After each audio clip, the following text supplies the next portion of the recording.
So thank everyone for joining us on this final of a series of 3 webinars on the gender power gap. If for any reason you missed the first webinars, we'll be sharing with you at the end of this webinar where you can watch the replays. In the first couple of webinars, we were talking really more about the problem and a deeper dive into the sectors that were problematic.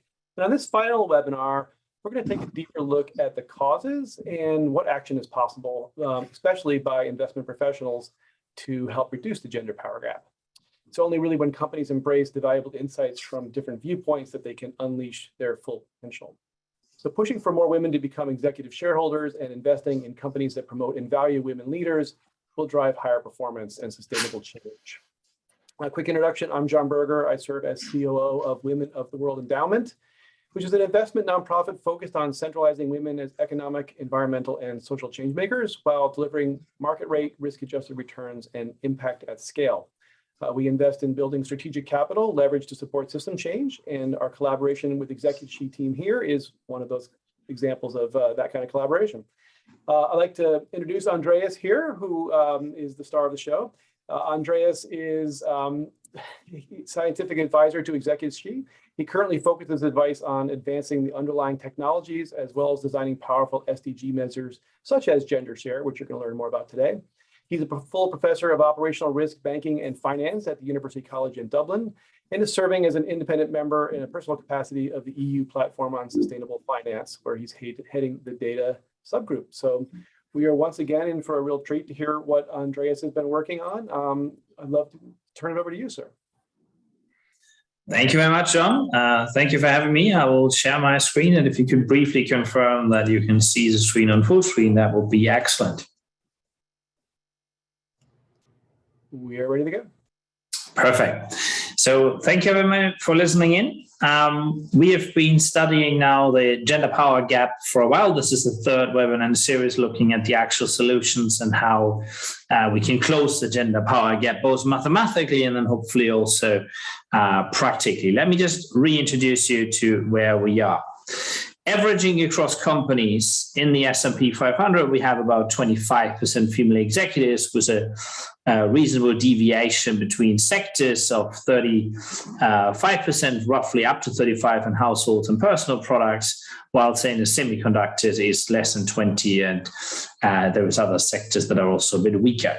We can then also look at this not at the average company level, but just for all executives. So we count all executives up, we take the females and we divide it by the overall executives. And the numbers are more or less the same when we look at headcount gender diversity.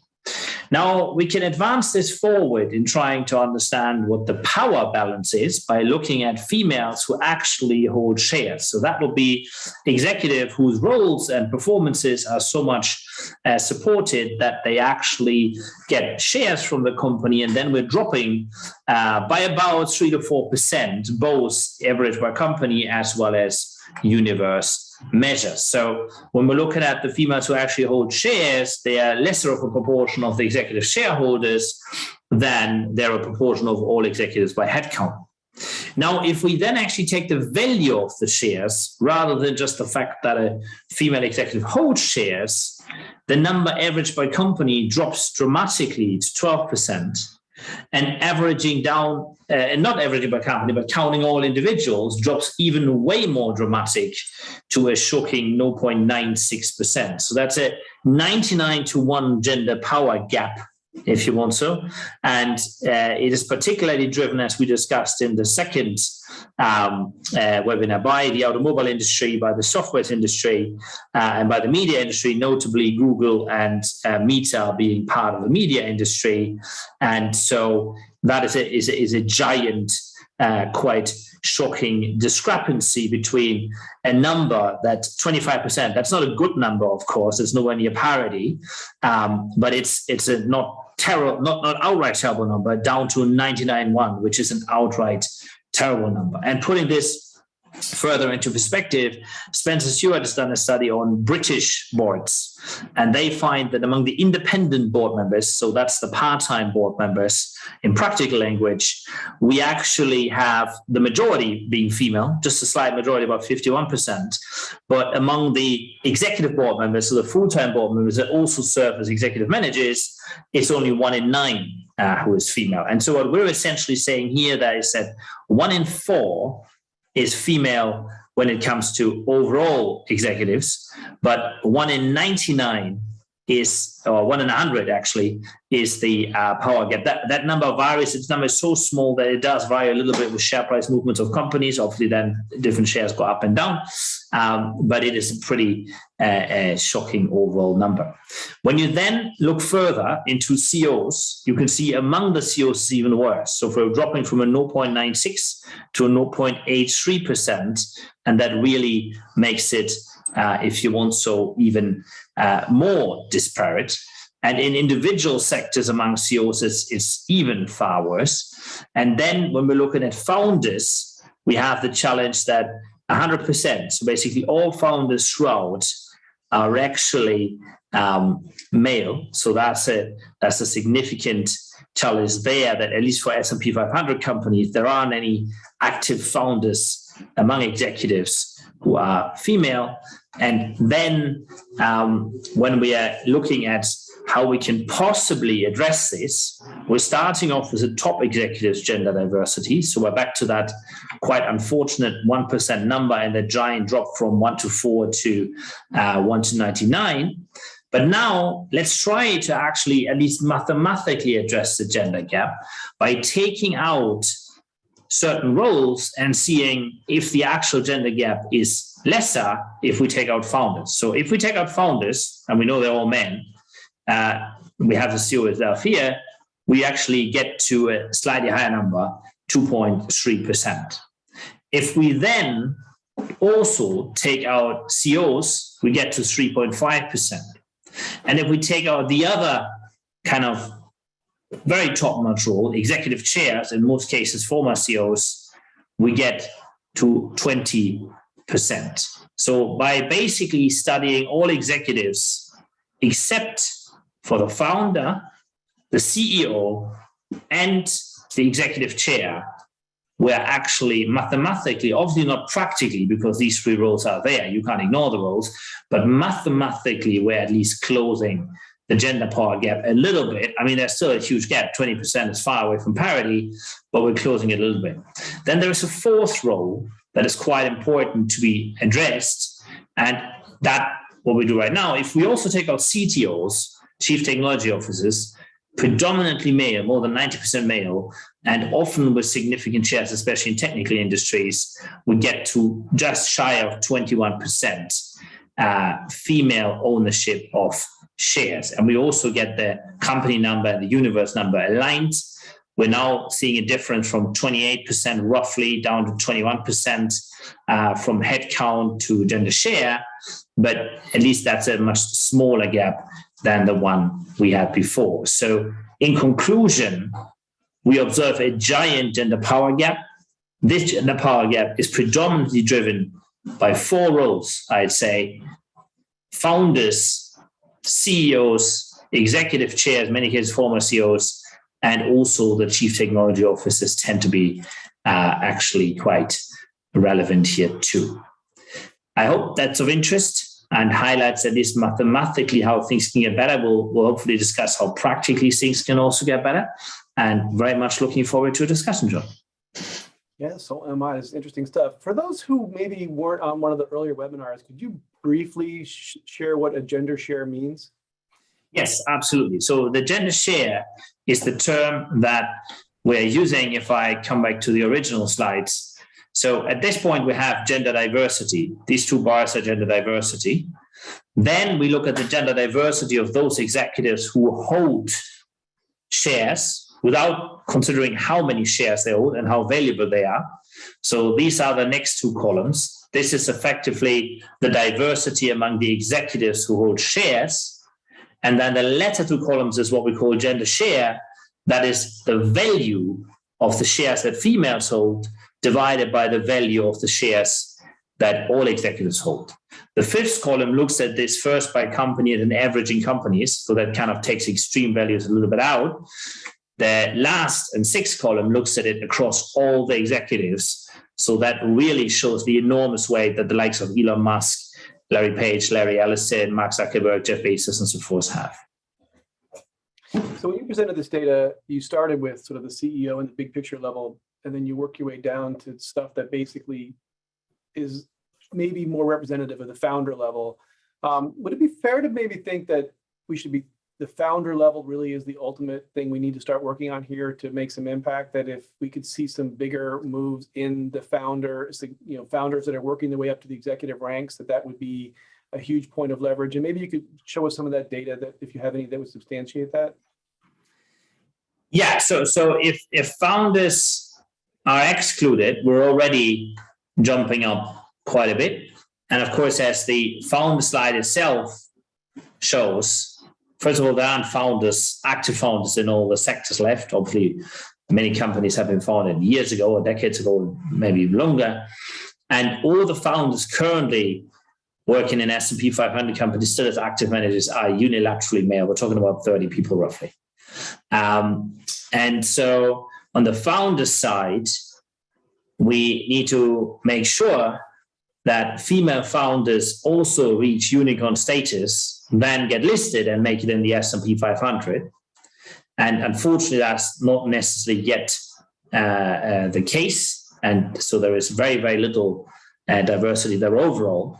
And then even when we look at the number of executive billionaires, so this would be executives whose shares are so valuable that hypothetically, if they sold all of them tomorrow at the actual price on the market, they would have $1 billion.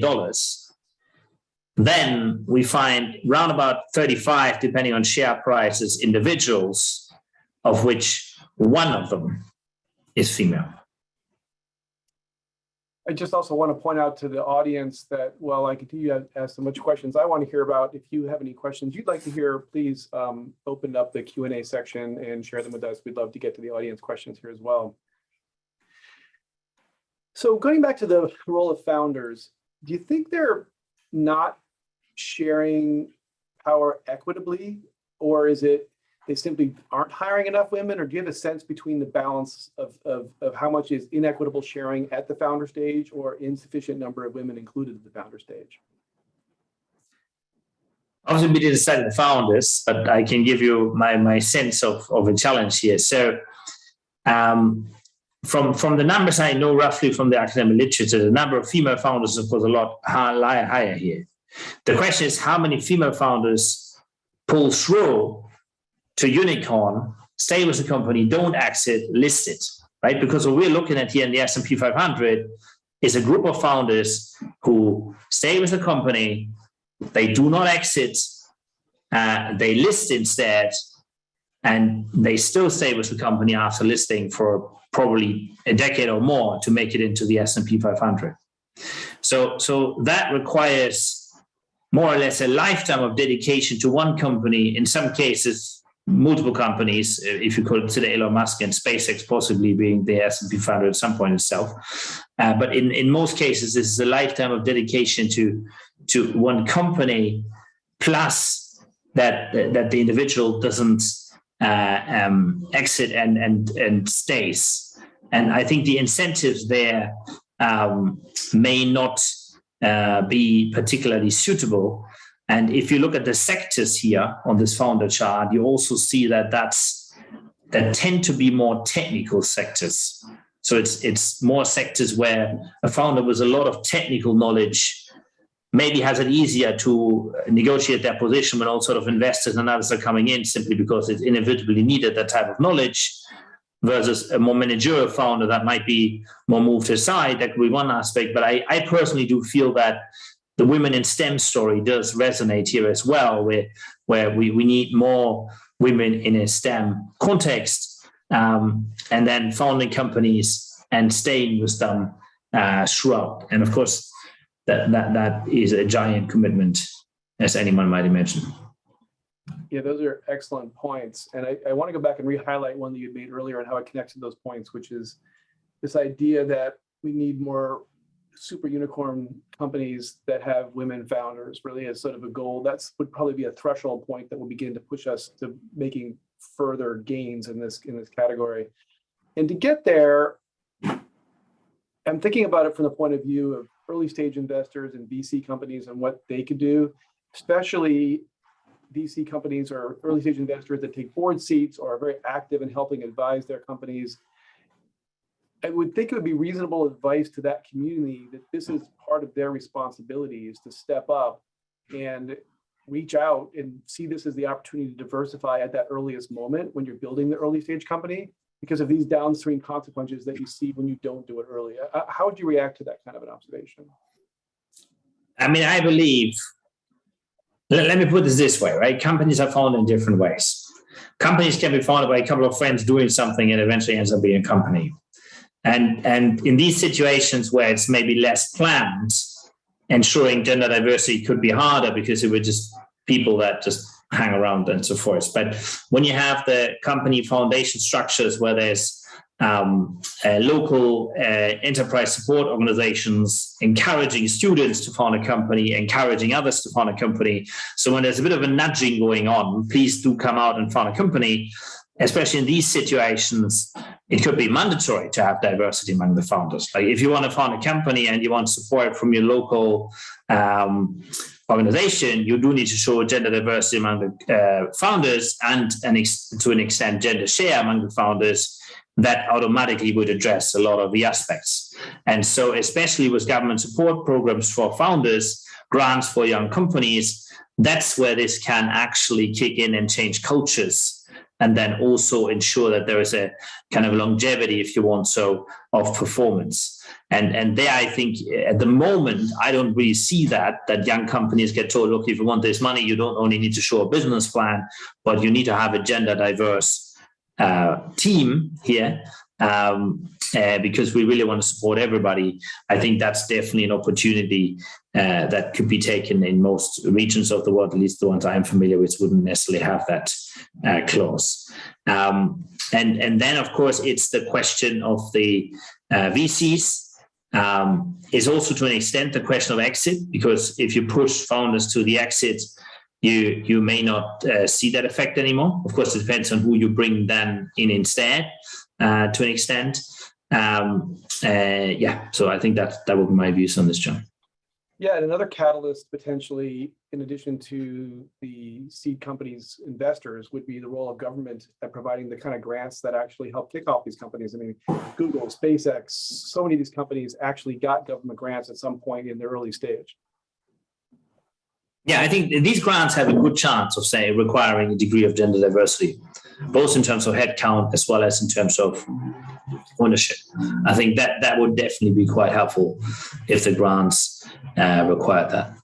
Yeah, Tesla and many others. And I will say that I agree with you. There's not nearly enough emphasis on this. I am happy to say that we are seeing a beginning of the increase, certainly at Women in the World Endowment. It's a requirement for our investing strategy and our direct investments. This is one of the things that we filter for. And so when people work through us and when we syndicate with others, we're working with others that have the same alignment.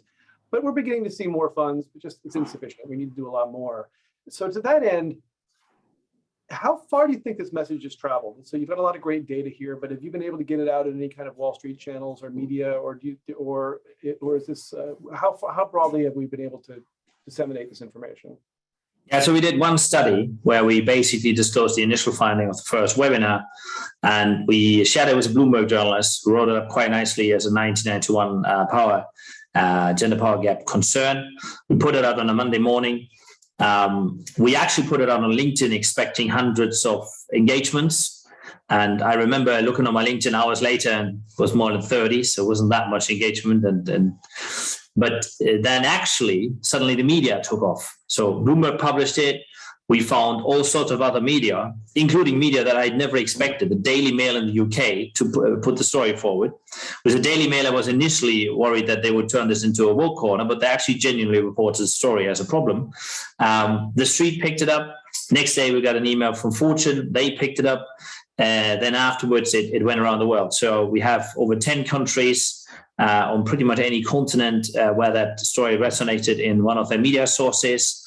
One of the biggest French business newspapers picked it up. So the 1991 gender power gap, I think, is at least recognized now by some, but obviously needs a lot more research, as we discussed on these webinars. We need more focus on different sectors. We need more focus on how we can actually address this.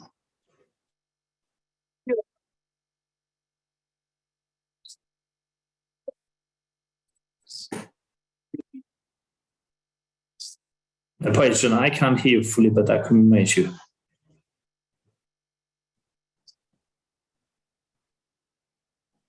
Patience, just checking. Could you hear John, or was it me? I cannot hear John either, but I was going to follow up that question with the point that you just articulated, Andreas, that at the end of the day, so the newspapers, these mainstream newspapers picked up the story of the 99 to 1%. What are the next steps for you? Because the 99 to 1% is the problem. What is the next phase of what needs to be done? One, and two, and I'm guessing this is probably the question that John wanted to ask, do we believe that there will be coverage on what needs to be done as well? Because, you know, setting up the problem is not enough. We need to go beyond that. So if you could just maybe articulate a little bit about what it is that you're going to do now that you've collected this particular data. And I'm excited because I know a little bit of what you're going to do. Absolutely, yeah. So we it's great to get the coverage, but that's kind of one-off coverage and a degree of awareness. That's fantastic. Now it's really important to understand what are the implications. How can we support anyone in their investment strategies to understand that they might not want to invest in a lot of companies with 0% gender share. We are looking at institutional investors, mutual funds, everybody across the board. There may be foundations, maybe very well-known foundations, where the entire investment strategy doesn't invest in a single company that has 0% gender diversity, but does invest in about 50% of their portfolio in companies that have 0% gender share. So there is definitely a knowledge gap and an education gap in terms of information asymmetries. And then obviously it's also important to understand in which industry does the gender share component have most financial materialities, in which industry is that view crucial. Also maybe look a little bit deeper in which industries, which kind of role crucial, and so to understand where in terms of enhancing return opportunities or reducing risk, there may be opportunities with gender share and or further data on females in various roles. We're looking at females in 70 plus roles. So that will be the key C-suite, the main C-suite, the C-suite of the subsidiaries, and then what we call the executive pool. So that's a whole range of roles that are normally not considered C-suite, but of course people can be promoted from these roles into the higher roles. And Andreas, if you could also touch a little bit. So let me understand, the next part of your work is going to be looking at specific asset managers, looking at specific asset owners like foundations, big endowments, etc., who believe they're doing the right thing because the numbers are telling them, the participation is telling them they're doing the right thing, but they just do not have this information that goes deeper and says, what does power sharing look like? And in the first two webinars, we talked about the point that UN Secretary General Antonio Guterres indicated, that it is the sharing of power that is the source of some of our problems today. And so this work that you're doing is really critically important, and we thank you for that. So what you're saying is the next bit of work is going to be looking at how those entities, asset owners, what their portfolios actually reflect in terms of this gender shares, numbers. So will you be coming back? Are we going to be having another series of webinars where you'll be presenting this data? That's one question. And maybe I'll ask a second question and then you can take them both. Do you also plan on looking at the performance of the companies that have better power equity? What is the actual financial performance? Will your data be going into that as well? Yes, absolutely. So I'll take your first question first, then come to the second. So we are very much looking at institutional investors as they live report to the SEC, so that's their actual current holdings, with 45 days delay as we have it from the SEC, to what extent are they investing gender diverse, and to what extent are they investing with gender power in mind and not just diverse by headcount. And that gives very interesting results. As just pointed out, we're observing various foundations, for instance, that report to the SEC, one very prominent one, not a single company invested in where there isn't gender diversity by headcount. That very much looks like a policy decision. But last quarter was about 48% of companies by value that had no female shareholders, and this quarter is even 53%, if I recall the number correctly. We also look at institutional investors, foundations, asset owners, asset managers, corporate pension funds as well. Employees in companies might be very interested. Is my personal retirement money actually invested in a way that increases the gender power gap or tries to mitigate them?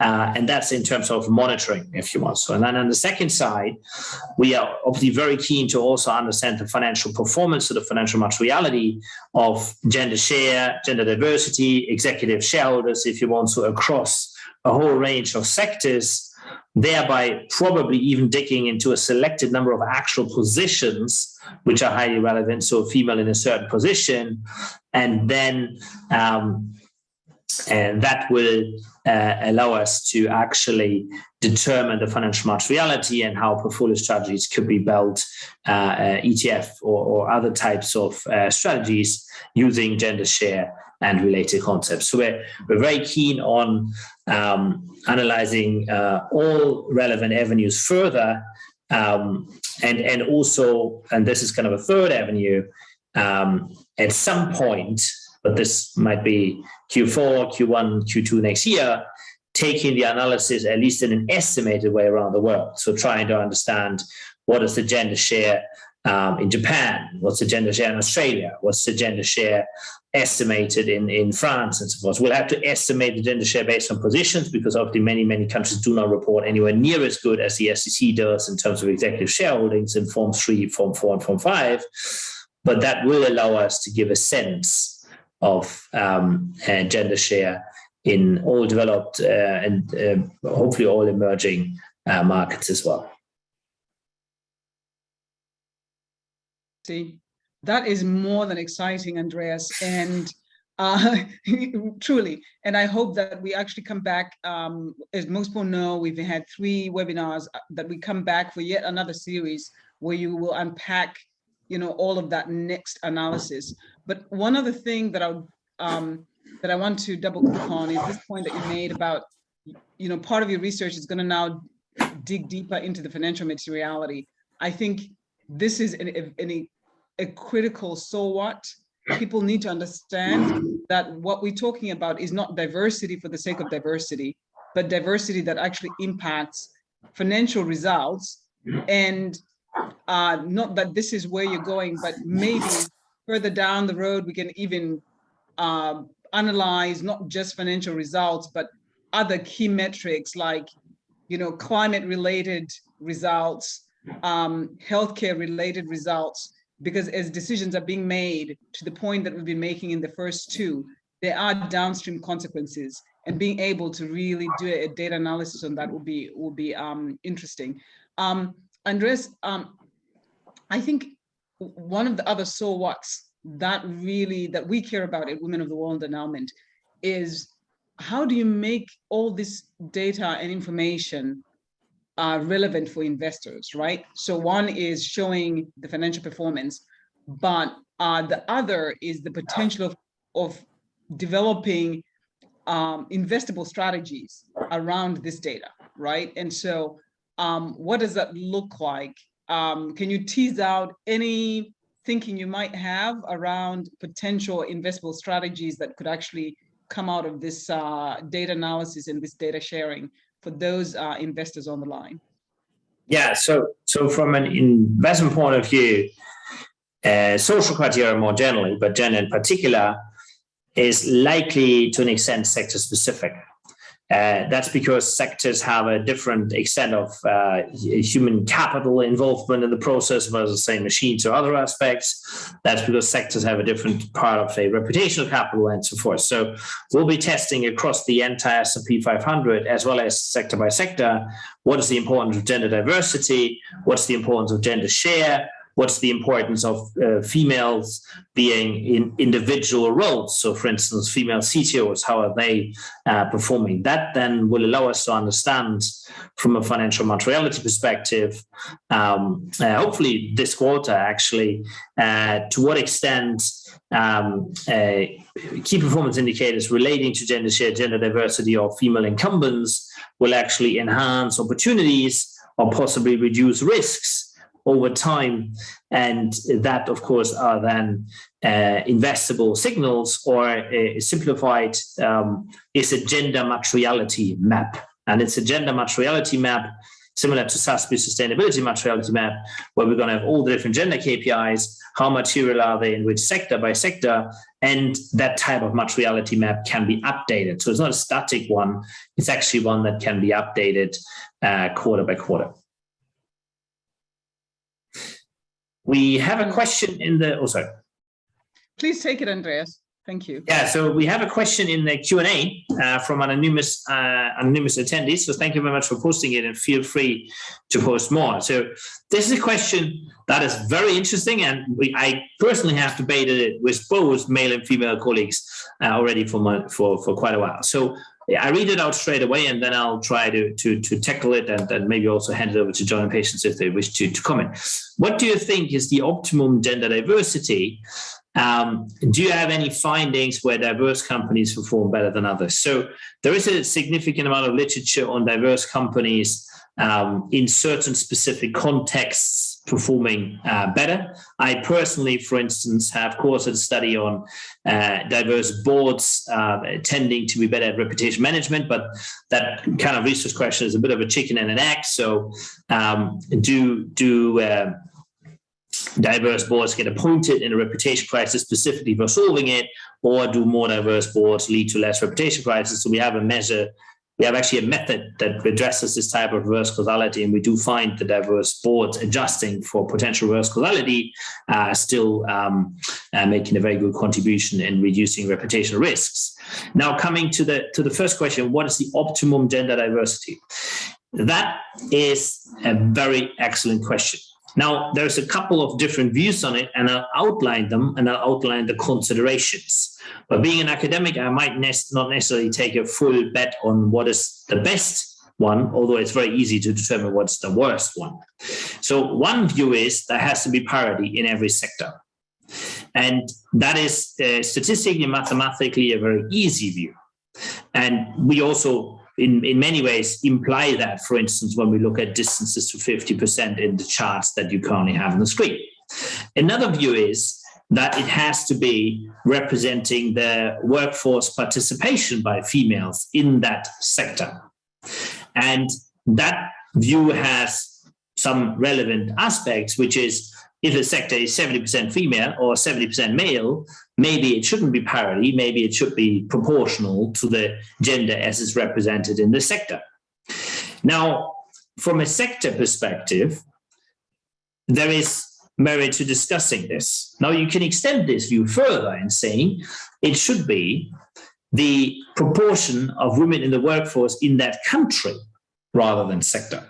And of course, we only have US data here, but you can easily imagine that that kind of country-specific women in the workforce measure for a country like Scandinavian countries like Norway or Sweden or Iceland being top in gender index, I believe, every year recently, will be more or less parity anyway. But if you go to a Middle Eastern country, that could be very different in terms of expectations. And so, and then, of course, the fourth option is the combination of workforce participation in country and sector. And I believe that all of these have merits. And as a financial data scientist, I tend to explore them all rather than necessarily betting on one ex ante theoretically. But that's why on the gender diversity side, the optimum is a little harder to establish than the disaster state. if you want. So the inverse of the optimum, the worst, because that definitely is 0% gender diversity, 0% gender share, no participation, no diversity. 100%. And I just want to add here that at the board level, 30% has been studied as the magic number. But to your point, Andreas, that varies. You could use all kinds of other metrics to get there, but that was an important question. Andreas, thank you very, very much. The 3 webinars that we've collaborated on have been super informative, but more than that, they have actually given a pathway to what people can do, what activists can do. As you said, having this webinar is active because we're sharing information, but more importantly, we would like to invite people on this in this webinar to do the same. Encourage those in your networks. And Wendy, if you could do us the favor of putting information in the chat for people to see that there is the 3 webinars. This is the last of 3 webinars. All 3 have been posted, or this 3rd one will also be posted onto the ExecuShe website, so you can find them all. They're only all 30-40 minutes, and so you have plenty of time to listen to them. We'll also carry them on Women of the World's website. And Wendy, if you kindly also include that link for the folks who are in the room with us. With that, Andreas, I invite you to share any last words. But from my end, thank you so very much for this incredible work that you're doing. And to those who joined us, thank you very much for joining us.